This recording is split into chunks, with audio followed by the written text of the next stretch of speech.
It's Thursday, September 26th. Welcome to Market Foolery. I'm Matt Greer, and I am joined in studio by Motley Fool analysts Andy Cross and Emily Flippen. How are we doing? Hey. Doing great. Good. Well, we've got lots to talk about. All of this is playing out against a backdrop of impeachment and inquiry hearings on Capitol Hill. And the good news is that we're not going there because we are not a political show. So if you're looking for your political news, plenty of other outlets. Not us. We're going to keep our focus on business and investing. And along those lines, we've got some big stories. The Juul CEO is out. The Altria, Philip Morris reunification is off. And it is on for Beyond Meat and McDonald's doing a little experiment with a Beyond Meat burger, the PLT. You'll just have to listen if you want to know what the P stands for. Emily, you're making an expression. You don't like the name PLT. I hate the name PLT. Bad name. Mostly because I like the concept, obviously playing off of the BLT. But the P stands for plant. Oh, you just gave it away. I know. The idea of being a plant lettuce tomato makes it sound like lettuce and tomato aren't plants, right? Yeah. It begs the question of what else is in your burger. That's true. Well, that's a good question. What else is in that burger? We'll talk about that. I hadn't even thought of that. I almost feel bad for the lettuce and tomato now. It's like, what are we? They already get second fiddle, right, in the sandwich. And now it's just like it's worse. Okay, well, we will get to that. But let's begin with the Peloton IPO, Peloton making its Wall Street debut. Now, Peloton is a digital fitness company. And what that means, Andy, is they sell the equipment like stationary bikes and treadmills, and they also sell subscriptions to their exercise classes. Peloton price shares at around $29. So that gives it a valuation of north of $8 billion.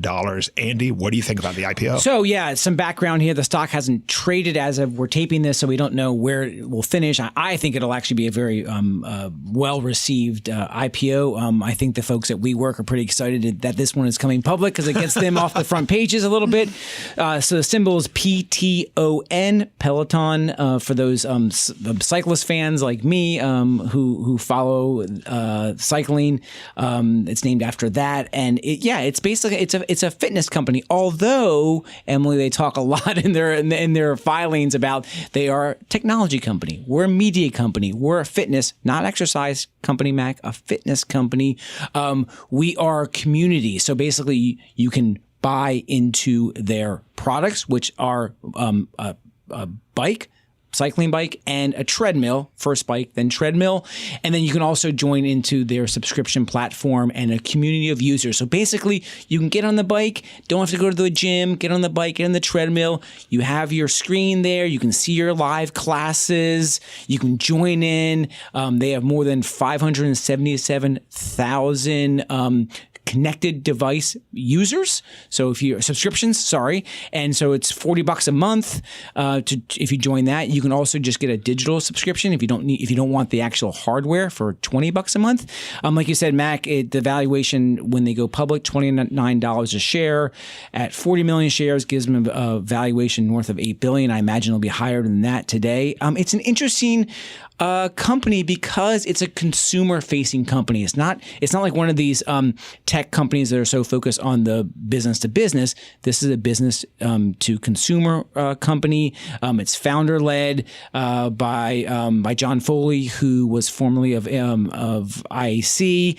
He owns more than 6% of the stock. So it's a really interesting business because it is this hardware and subscription business. But we should mention that the bikes are not cheap, right? We're talking about a couple of grand. $2,200 on average for the bikes. The lifetime value they talk about for those members. And just to be clear, so they have you can buy a subscription and then it's for your whole household, Mac. So like you can have it, your wife can use it, kids can use it. They have 1.4 million users. So that's anyone with a Peloton account, and they have more than 500,000 of the paying subscribers, and then 102 digital subscribers. The paying ones, that first number is if you have the connected device. So you have the hardware too. So it's interesting because of all the bikes they've sold or all the equipment they've sold, more than 92% still have a subscription tied to it. And that's since they founded the company, I think, in 2012. So it's many years. They still have that subscription component. They do 58 million. So far this year, it's been 58 million workouts.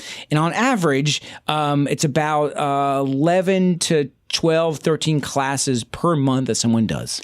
Look, if I'm paying $4,000 for an exercise bike or treadmill, sure as heck I'm going to say subscribe to the people providing it to me. So I feel like the negativity for Peloton, at least as I've seen thus far, has kind of been caught up in the idea of, the traditional sense of exercise machines just sit in your house unused. They end up at garage sales or sold to Goodwill for cheap because nobody actually exercises. Nordic Track, that's what I think. Like Nordic Track. Who, by the way, has a new competitor. They have a competing offer to Peloton that they're out and they are advertising very aggressively to it now, too. Yeah, exactly. So I think the fact that these are so expensive makes their market a little bit smaller, but I think that makes that market very sticky. And the fact that they have subscription-based revenue, a platform, and I really do think there is a platform with Peloton, I think makes it compelling. Again, we don't really know the price. It could be absurdly priced at the end of today. But I just think the business itself is really interesting. It's interesting. I think Planet Fitness, which owns all these, a whole bunch of gyms and at a very discounted price. I think the membership's like $10 or $20 or something like that. I think that's is that per year or per month? But anyway, a very reasonably priced. I think the valuation, the market cap for Planet Fitness is around $6 billion. So you're talking about a larger organization than that. But Emily, you're right. Like they talk about a very bold, large target total addressable market of millions of people. There are more than 60 million gym memberships in the U.S. alone. And so they talk about these very bold numbers and how they have a very small fraction of that. But you're right. Like it's a very expensive piece of equipment, but that's the real attractive part to tie in with the subscription offering. And the subscription offering is, that's fairly profitable for them. Now they are not making money, so they are spending a ton of money on building out their sales platform, building out the studios where they tape all these classes. They tape more than 950. They make more than 950 programs per month that they then put out to their members and their users. And on average, about 6,400, so 6,400 of their members attend a class. So that's on average. So they have to produce the classes. So they're a content organization that way.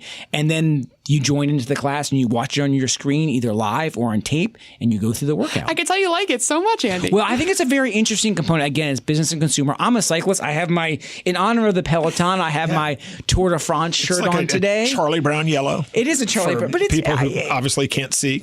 Yes, but it also mentions it's a handsome Charlie Brown. Thank you very much. It doesn't have the brown part, but it has the yellow part, and for the maillot jaune, the yellow jersey. I have my yellow cycling socks on that people can't see. And this is making for great audio. It is great. Just keep great going. audio. Do you have any pie charts? No, I don't. But back to some numbers. Here's interesting. So the lifetime value of a member is somewhere between $3,500 and $4,000. So that includes the hardware, probably of the connected people. Sorry, of the connected people who bought the bike. So it's the bike part, and the cost to acquire those members. It's expensive. But the lifetime value, you can see that kind of playing out because of that subscription. So that really gives them hopefully a nice kind of sticky business. But we'll see how it plays out relative to the company's valuation. Okay, let's finish with the stock. If you're watching this IPO, what are some things you should be asking yourself before you decide to buy? Well, I mean, I don't know where the valuation is going to be. I'm just guessing it's probably someplace in the 15, 20 times sales. So they are doubling sales every year and they are doubling their member base. So they are growing very rapidly. They are spending a lot of that money. So again, like many of these technology media companies that have become public in the last few months, it will be expensive relative to traditional valuation. So what I want to see is where the stock price is. I want to see them continue to add those members, because those members, as they grow from 500,000 to 1 million members and they grow their revenues past $1 billion, they're going to cross the $1 billion mark. They have to maintain those growth rates to justify that valuation. Mm-hmm. Okay, let's talk vaping. The CEO of e-cigarette maker Juul is out and is being replaced by an executive at Altria. That would be the same Altria that owns a 35% stake in Juul. Now, Juul has also suspended its advertising and says it will back the Trump administration's regulations on e-cigarettes. Now, Emily, as I mentioned, Altria paying $12.8 billion for that 35% stake in Juul back in December. Was that around $12.8 billion too much? I definitely think $13 billion for a company that, as of right now, may not have much of a business in the United States might, in hindsight, have been a little too much. And as you mentioned earlier, we don't get political in this show, but this issue seems to be getting a little political, doesn't it? And in my opinion, there's two sides to what we're seeing happening with Juul and the vaping crisis, you can put it, here in the United States. And the first one revolves around the health issue. So I think as of yesterday, and this is a moving target, it changes every day, I think 10 people have now been confirmed dead from vape-related illnesses, and they're not sure what's causing it. They have no idea. Some of these people were using vapes for nicotine, some just CBD, some marijuana. It's really unclear what's causing these issues. Now, there's lots of theories out there, whether that be vitamin E or black market drugs, all of these, or the vape themselves. So the government's floundering right now. And the regulations that we see come out on the federal level, at least, have been really targeted towards flavored Juul pens. This is really different because it's not the flavored Juul pens that are causing the health crisis that we're seeing right now. It's vapes in general, but the flavored Juul pens are targeted towards kids. So we have these two regulations coming out. One targeting, saying we need to prevent these devices from getting in the hands of kids and flavors appeal to kids. And one saying, wait, are these devices actually killing people? And do we need to do something on a federal level to get rid of them entirely? So the fact that this proposed merger between Altria and Philip Morris is a remerger, really. The companies were combined back in 2008 before being spun off. The fact that fell through, I think, is just a testament to the fact that Philip Morris still has a relatively stable international tobacco business.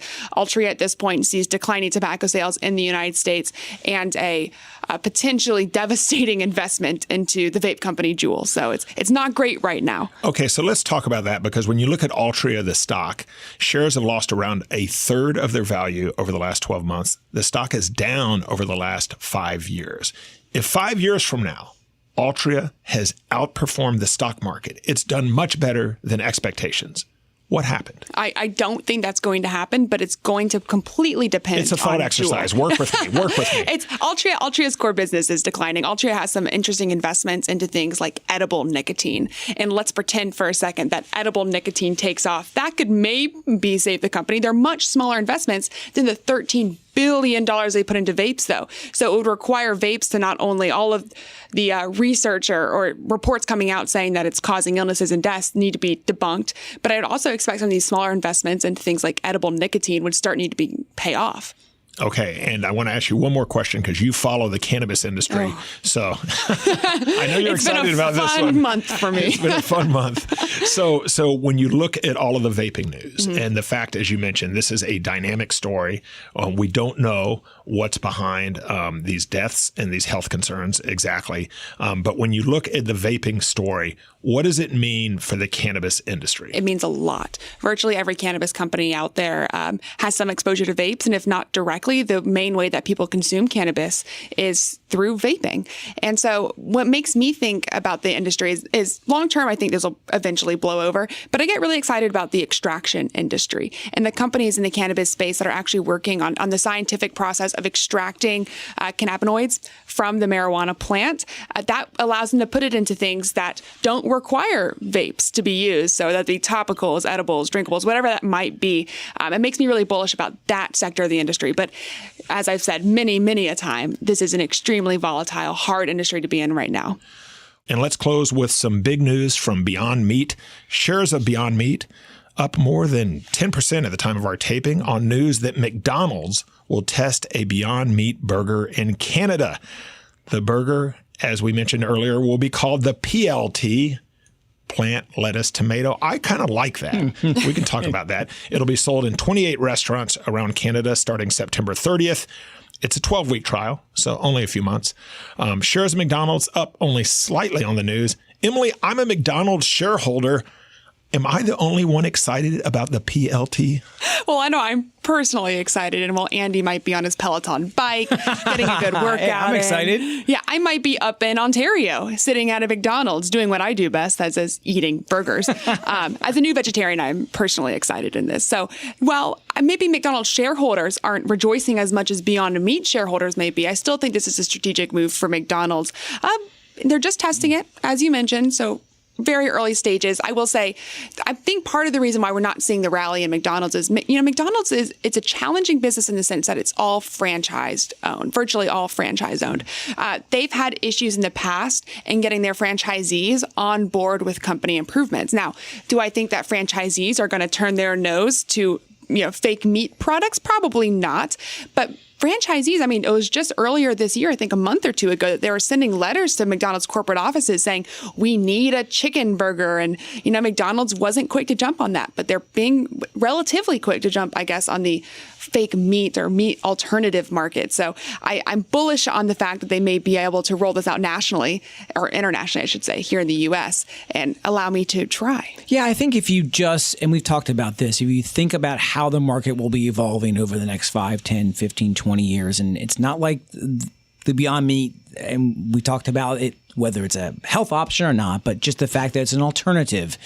I mean, franchisees, McDonald's, they have to drive their same store sales, and they have to get more and more people coming into their restaurant. And if they have an opportunity to offer something that's maybe a little bit differentiating, test it out in the market, see how it goes, and then like Emily mentioned, if it's great, roll it out, and we'll come down here, get in our Pelotons, and have a little PLT afterwards. So I think it just rolls off your tongue. You see what you did there? PLT, right? I think it's the name aside, and I think it's encouraging to see a company like McDonald's at least test this out. Others are doing it, so it's like they got to be competitive, and we'll see how it all plays out for the franchisees. Okay, so I want to talk Beyond Meat, though, because it's valued around $9 billion, stock up around 600% since it IPO'd in May. In May, people. Is there a Beyond Meat bubble? We saw a Beyond Meat bubble for sure. I think the stock price soared. It's down a little, but is there still a Beyond Meat bubble? So my gut wants to say yes, because when you see the valuation on it for the sales, I mean, it looks absolutely insane. But then I think about it, and I think about the way that they're, in my opinion, revolutionizing a lot of the space. And it's easy for me to say, like I said, as a new vegetarian, I appreciate the work that they're doing. Are you a flexitarian? Well, that's what I was going to mention. I don't feel like they're targeting vegetarians. Okay. I don't feel like they're targeting people who are just eliminated meat. I think they're targeting flexitarians, people who are just trying to consume less meat. And that's a huge market. And if you do believe that that's a genuinely big market, then it makes that valuation look more reasonable. Personally, I'm not sure the way to get to the flexitarian market is to name burgers plant lettuce tomato burgers. Yeah. That doesn't sound appealing to me. But you know what? McDonald's, they may prove us wrong or prove me wrong. Yeah, I mean, I think it's Burger King is doing the Impossible Whopper. Like that to me sounds like and KFC had the, I guess, Beyond Fried Chicken. That sounds nice. PLT without understanding what the P stands for. Yeah, just not. Like don't ever lead with the initial plant. Yeah, just don't eat plants. I mean, Mac, to your question, no, they people like plants, and I mean, well, not everybody does, but many people do. Flexitarians want plant. Yeah, well, I think to the Beyond Meat bubble, I clearly there was. I think there still is, and I'm not rushing to buy into the stock, even though I love the market opportunity and the way they're going about that. And I will say, I was negative on Beyond Meat burgers or sandwiches, I guess, before they came public. I had them. I did not like them. I tried it again maybe 2 weeks ago, and I gotta say it was pretty good. I liked it. It was good. So I'm a little bit more excited about how they and others are going to evolve that space and serve a different market, flexitarians, vegetarians, whatever it might be. And like I said, over the next 20 years, the market will be moving that way. I just think there's just too much excitement around the stock, too much excitement around the business. Let it die down. We've already seen a little bit of that, but the whole IPO market has pulled back, Mac. So I just think it's still a little bit too much froth, a little too much sauce on that patty right now. So should we stop talking about it then? The more we talk about Beyond Meat, I find myself, the more bullish I get on it, because every single time I come back to MarketFoolery, there's some new thing for Beyond Meat. The first time we covered it felt, but the more I'm learning about it, the more I'm like, but they won't be the only ones. Other ones are going to continue to push into that. Impossible is going to be, in my opinion, the Impossible Burger is far superior to Beyond Meats. So me too. I like the Impossible a lot. So okay, well, I'm going to defend the PLT one more time, and here it is. You ready? PLT reminds me of BLT, and when I think BLT, I think bacon, and I love bacon, so I love the PLT. It's the transitive property, or it's one transitive of those properties. I think it is the transitive there you property. go, right? Mr. Math. The sixth grade education like coming in handy. There it goes, yeah. Okay, so the desert island in question. You're on your desert island for the next 5 years, and you have to invest in one of these stocks. We've got Peloton. Let's throw in Altria and Philip Morris just to make it interesting. Okay. McDonald's, and Beyond Meat. This is quite the collection of companies. I can't say Peloton just because I don't know at this point where the stock's trading. So I'll say of those, I'll go McDonald's. I'm going to go McDonald's. Okay. Yeah, I wouldn't touch Altria or PMI with a 10-foot pole. So that immediately eliminates those. I find myself torn because I don't want to be on record saying I'd buy Beyond Meat. So with that in mind, with the fact that I'm being recorded right now, and 10 years on the line, someone could play this back for me. I'm going to say McDonald's to play it safe. All right, gets the votes. Okay, a big win for Mickey D's. I just had this epiphany recently that I love McDonald's French fries, but they have the shortest shelf life. Have you ever had cold McDonald's French fries? They're awful. They're I disagree. Cold after how long? Cold fries, after 10 minutes, I think they lose all their charm. Disagree. Really? Disagree. I'm short that comment, man. Oh my God. I don't mind them. I think they're good. McDonald's French fries. Peloton has changed you. I tell you, it'll be fun to watch that stock in the next couple of weeks. See where it trades. That's going to be fun. Okay, well, just a heads up that we're running our Smarter, Happier, and Richer contest over on our Instagram page. So head over to our @MotleyFoolOfficial Instagram account and look for a photo of Foolish Swag. That's foolish with a capital F. To enter, you have to answer the question correctly and tag a friend in the comments of the post. If you win, your friend wins too. And your friends, because we've got 10 Foolish caps, t-shirts, and signed copies of our Motley Fool investment guides as prizes. How great is that? As always, people on the show may have interest in the stocks they talk about, and the Motley Fool may have formal recommendations for or against. So don't buy or sell stocks based solely on what you hear. Andy and Emily, thanks for joining me. Thanks, Mac. Thanks for having us. That's it for this edition of Market Foolery. The show is mixed by Austin Morgan. I'm Matt Greer. Thanks for listening, and we will see you tomorrow.